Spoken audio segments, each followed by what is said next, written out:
some sort of thing. So break down, what are all the different skills we need for a race course, right? We've got, our starting, general starting time, right? So we're thinking about our race strategy. So how do we look at the course and figure out what's the wind doing?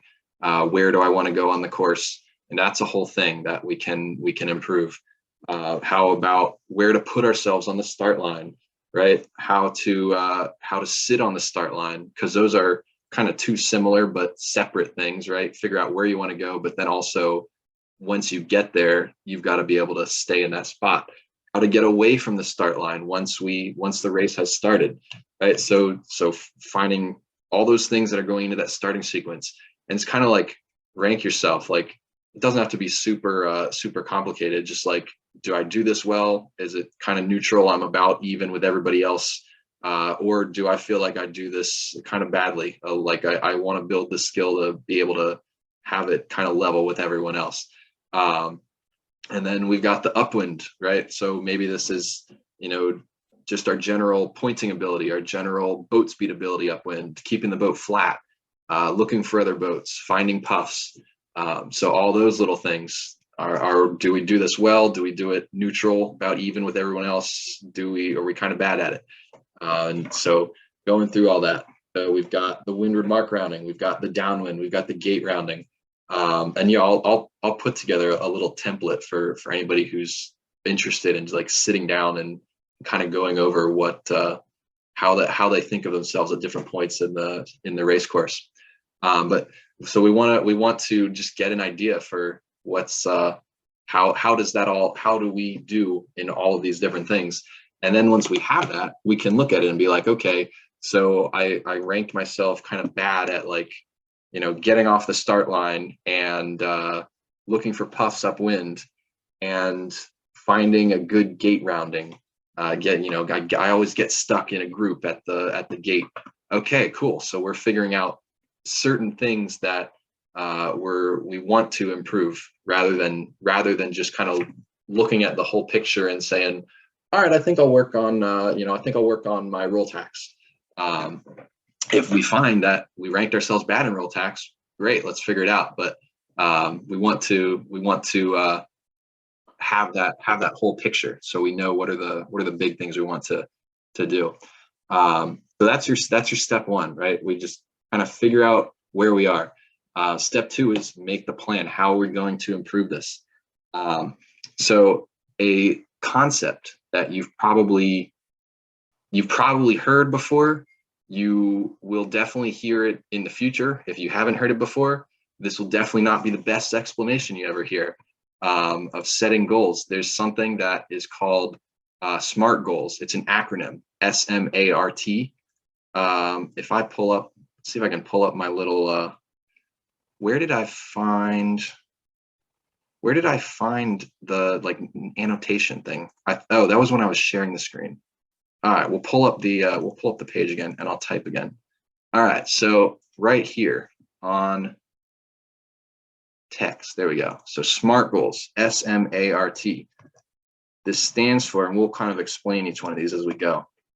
This is a method of helping us to create an objective that we can actually get to, right?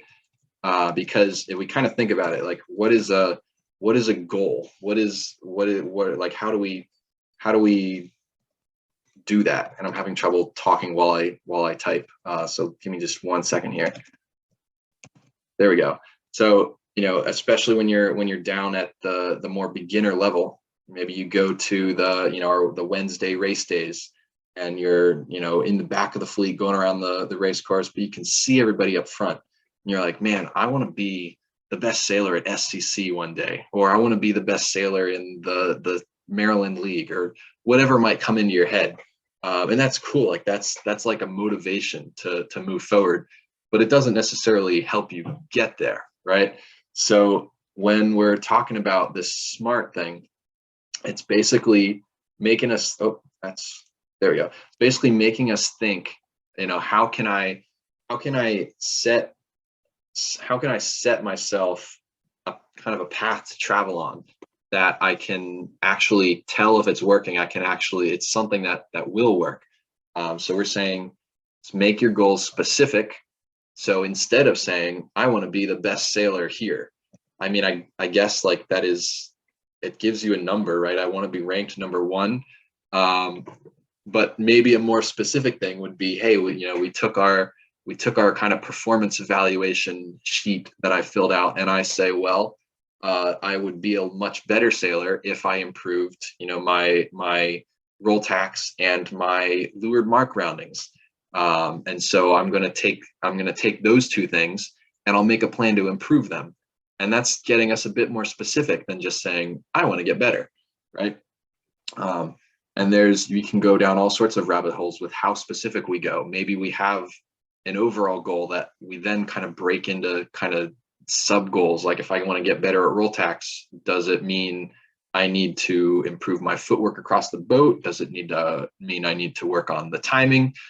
So we can, even with a sort of specific thing, you can still break down more as much as you want, really. But just get it to something that we can say, okay, yeah, this is one thing I can work on. Measurable. So doesn't necessarily have to be with a ruler, right? But something that we can say, here's where I started, and then after some time, here's where I am now. Is there a difference, right? So maybe we're thinking, my goal is get better at accelerating off the start line. So if my starting point is that I feel like all the boats around me are rolling over me immediately off the line, then at my ending point, whenever that is, I'm going to be asking, am I still feeling the same way? Am I feeling like I've got worse? Am I feeling like I've got better? Am I now keeping up with those boats on the line? Am I now ahead of some of those boats on the line? Right. So that's something that not necessarily measurable with numbers, but we can certainly say, yes, this has worked, right?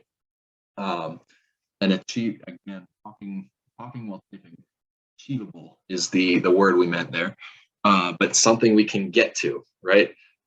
So something that's in, I guess the biggest key here would be something that's in our control, right? So stuff that we can change, kind of going back to, for those of you who were with us last week, when we talked about making plans for, what can we control, in the sense of, I can make myself do roll tacks better if I work on that.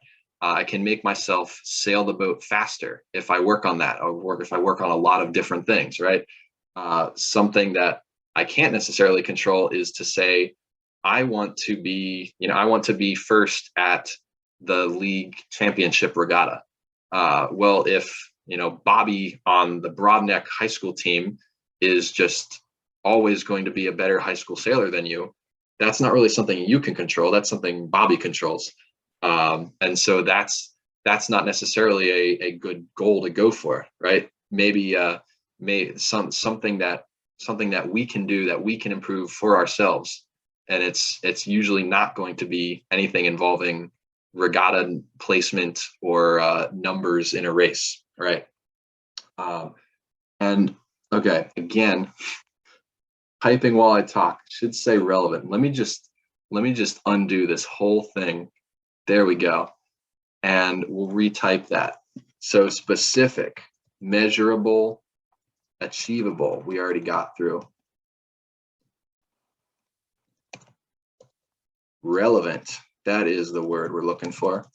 And so this is one that's like, you wouldn't really think of almost, right? The others, like, okay, that kind of makes sense. What does relevant mean? So an example for us specifically, right? We have different kinds of racing. So in the spring and the fall, we're doing high school sailing, and we're working with a mainsail and a jib. In the summer, we've got Club 420 racing that has a main and a jib and a spinnaker. So an example maybe of a non-relevant goal for that point in time would be if you were to walk into sailing practice on March 1st and be like, all right, my big thing this spring is to figure out how to set the spinnaker pole to keep the spinnaker working perfectly on the downwind. Be like, well, that is definitely a great goal, a great thing, a great idea to want to be able to do. It's just maybe we want to push that back a little bit and work on it in the summer when we're sailing those boats, and we focus on a little more high school sailing relevant things right now. So that's kind of the R there. But then time bound is, we want something, we want an end, we want a finish line, because that helps not only just with like the motivation to finish whatever it is, but then you do, when we're talking about a measurable goal, right? Measurable when? Well, if we say, all right, I want to, improve my footwork in my roll tacks, right? Well, here's my starting point, wherever it is. Maybe it's the beginning of the season. And let's say, okay, I want to focus on, getting my back foot here in the boat, because that looks like the best spot to kind of spin myself around and land at the other rail. Okay, so we're going to focus on that, and just focus on having that smooth, controlled spin and get a good hand swap, tiller and main sheet swap. And I want to have that set. I want to have that down in 2 weeks worth of practices. And so, okay, 2 weeks later, we kind of look back at it, like think about how was our hand swap, how was our spin 2 weeks ago, how are we feeling about it now? And it's something we can look at. We can ask ourselves, are we smoother on it? And it doesn't necessarily mean that's when you have to be done, right? Maybe we say, actually, I'm halfway there. I think if I keep focusing on it, I'll be able to keep improving it. All right, let's bump another 2 weeks of like really thinking about this every single time I tack. So it doesn't setting a timeline doesn't mean you got to be done with it afterwards, right? It's a good point to kind of sit and say, are we there yet, or do we need to keep going? And it's also a good point to kind of think about, is this still the biggest focus, right? So you're not focusing the entire season on getting a perfect roll tack, and then realizing that the whole time you actually could have also been thinking a little bit more about your pointing upwind, and that's not that great. So it's kind of setting those timelines also gives you the impetus to like sit and say, all right, is this still the priority? So maybe it becomes second string to something else that's come up. But that's your basic idea for how to create a goal that we want to move towards. Make it a SMART goal. And you'll see sometimes when you look it up, I've seen different words. I don't remember what they were for, I think, like the A and the R. Sometimes you'll see different, but this is the one I like the most. It makes the most sense to me. So specific, measurable, achievable, relevant, and time bound, and that'll let you set a goal for whatever, really, whether it's sailing. This is kind of a universal thing. This is the SMART goals, and setting goals in general is not something that's specific to sailing. In any sport, academics, work, job, a hobby, anything you really want to improve on, is this can help you out. But just kind of figuring out, how can I break this big topic down into smaller chunks and figure out how to focus on those smaller chunks. And so it's interesting, because a lot of what I've just kind of talked through is like boat handling stuff, right? We're talking about roll tacks and acceleration. Some of the topics in sailing seem a little more difficult to break down into this sort of thing. Like if I were to say, I want to get better at reading the wind, it's like, that is like absolutely a great idea.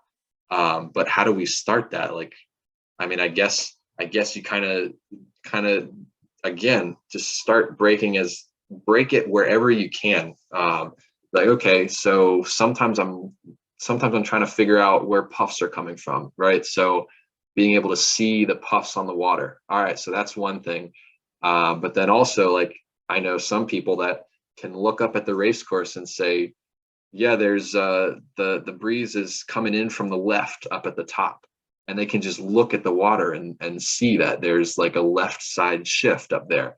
Okay, so that's another thing that I want to kind of figure out about. And then maybe like right off the top of your head, there's not an obvious like step-by-step plan to get better at it, but like at least we've kind of broken down into pieces, and it's a lot easier to Google or whatever you're trying to do. Maybe you got a sailing encyclopedia. I don't know what your resources are. I mean, everybody has Google. But like, okay, how do we spot puffs? That's a lot more specific. It's going to get you a lot more answers for that certain question than if you just say, how do I read the wind? Because so much goes into that. All right. Yeah. So that's kind of our step 2, right? We said we had the 3-step plan for improving. So step 1, we said, is figure out what we need to improve on. So we think through what we're good at, what we're bad at, and let's kind of maybe chip away at some of those things that we're bad at, and then set our goals, make our plans.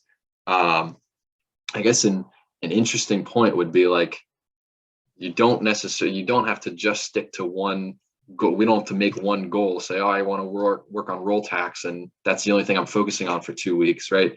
Could be multiple things, could be things that don't overlap a lot, right? So maybe upwind sailing, perfect footwork on my roll tacks is the thing I really want to focus on. But downwind, maybe my issue is I always forget to watch out for boats covering my breeze. So, okay, that's a whole nother thing that we can still have like in the front of our mind, but it's not really interfering with the other major point that we're thinking about. So you can definitely have multiple performance goals that we're working towards. And I guess when you're looking at your kind of evaluation, like what am I bad at, what am I good at, when we're looking at that, we can almost kind of focus on not only one, are there things that I feel like I'm really, really far behind compared to the rest of my skills. So those are the obvious first things to look at. We can also look at, are there related things that I feel I'm not that great on? So like if I'm feeling kind of weak on spotting puffs, and I'm also feeling kind of weak on keeping my boat flat upwind, those are very related, right? If we don't see the puff, it's going to catch us by surprise. And so my boat's going to heel over. So if we realize that, oh, hey, I said I was bad at this and this, and so if I focus on one thing, it'll fix 2 things. That's kind of cool. That could help us out a lot. So kind of looking for are there related things that we can knock out at the same time. So there we go. We've got 2 steps in our plan. Find what we need to fix, and break it down and set goals to get there. And the 3rd step of our 3-step plan is arguably the most difficult one to actually make happen, but it's follow the plan, right? So it's very easy to say, all right, every single tack I do, I'm going to focus on my roll tack footwork. Every time I go around a leeward mark, I'm going to focus on getting that perfect rounding, being able to touch the buoy, right? It's very easy to say you're going to do that, and it's maybe a little more difficult to actually push yourself to go out and actually focus on that. I think some of the things that'll help with that is, one, we kind of think of like, what can we do as a group to build that up. So it's interesting when you look at more of like, look at the really high level sports, like Olympic sailing, Olympic whatever sports, there's a coach that's working with like 2 to 4 athletes, right? Like maybe it's the US 49er skiff team, and maybe there's like 3 boats that are training together one of them's going to get selected to go to the Olympics. So like that coach is out there with 6 people, And so they've got time to, come in after every day's practice and spend a half hour or an hour talking. That's not 6 hours. They're not talking for 6 hours, but you spend a half hour with each athlete, talking about, this is what we're working on. This is what you're working on specifically. And, drills can be focused really specifically on individual people because there's just 2 or 3 different boats to work on. We obviously don't have that ability in our high school sailing setting, right? There's at any given practice, we've got 10-ish boats on the water. So we've got 20 different people that are all at various levels of ability. And some people are good at one thing while others are down on that specific skill. And these same people might be much better at another skill than other people, right? So everything is kind of a balance. And like kind of part of my job as a coach is to try to figure out how to work with the needs of the majority of the group, right? So if there's something that 5 out of 8 boats need work on, like, okay, we'll get some drills and focus on that. And it's sometimes difficult to be able to set specific things to work with specific people, but that means it kind of does have to come back to the individual sailors to push themselves, right? If you just kind of go through high school sailing, right, as 4 or 5 years, whenever you happen to start, and you just kind of do every drill as the best you possibly can, do everything the coach says to do, you'll come out as a pretty good sailor, right? They're like definitely like nothing wrong with that. But if you want to really elevate yourself as much as possible, you do have to kind of take a bit on yourself as well, because of what we just talked about. Like it's hard to individualize. So I'm not going to be able to focus on Johnny or David or Mark and say, these are the exact things you need to do, to be the best sailor you can. And, certainly I try to move that way as much as I can. But the more you kind of take on yourself to realize, okay, these are the things that I need to improve on,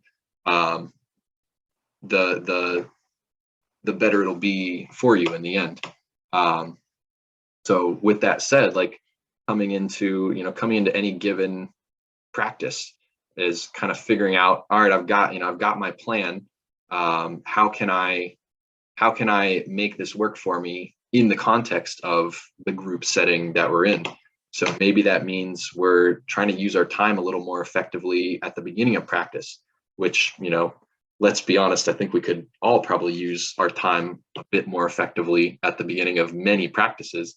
But maybe it means, hey, I'm going to get, me and my crew or my skipper, whichever position I usually sail in, we're going to get moving. We're going to get our boat rigged. We're going to get all set to sail.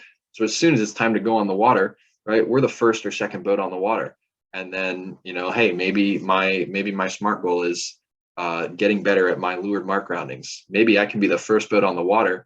And, there's always that, 5-10 minute gap of time between, my coach boat leaving the beach and everybody out there starting drills.